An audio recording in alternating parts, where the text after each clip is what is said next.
इस बात से परिचित हैं कि हम इस समय एक ऐसे मोड़ पर खड़े हैं जहां तीसरी लहर की आशंका लगातार जताई जा रही है।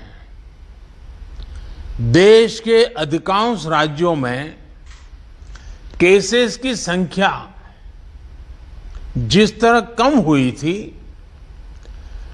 उसने कुछ राहत साइकोलॉजिकली फील होता था, कुछ राहत महसूस हो रही थी। विशेषज्ञ इस डाउनवर्ड ट्रेंड को देखकर उम्मीद भी कर रहे थे कि जल्द ही देश दूसरी लहर से पूरी तरह बाहर आ जाएगा।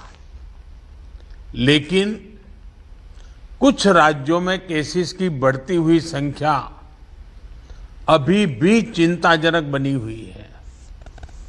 साथियों, आज जितने राज्य, 6 राज्य आज हमारे साथ हैं, इस चर्चा में शामिल हुए हैं, पिछले हफ्ते के करीब 80% नए केसेस आप जो इन राज्यों में है उन्हीं राज्यों से आए हैं।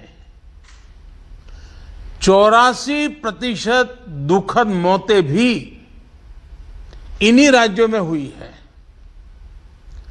शुरुआत में विशेषज्ञ ये मान रहे थे कि जहां से सेकंड वेव की शुरुआत हुई थी, वहां स्थिति अन्य की तुलना में पहले नियंत्रण में होगी।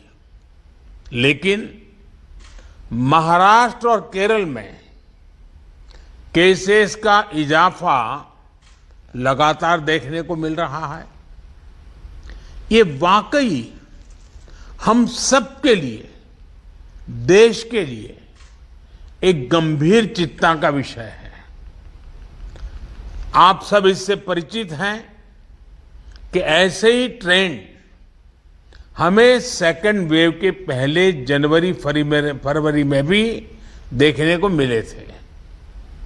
इसलिए आशंका स्वाभाविक रूप से बढ़ जाती है कि अगर स्थिति नियंत्रण में नहीं आई तो मुश्किल हो सकती है।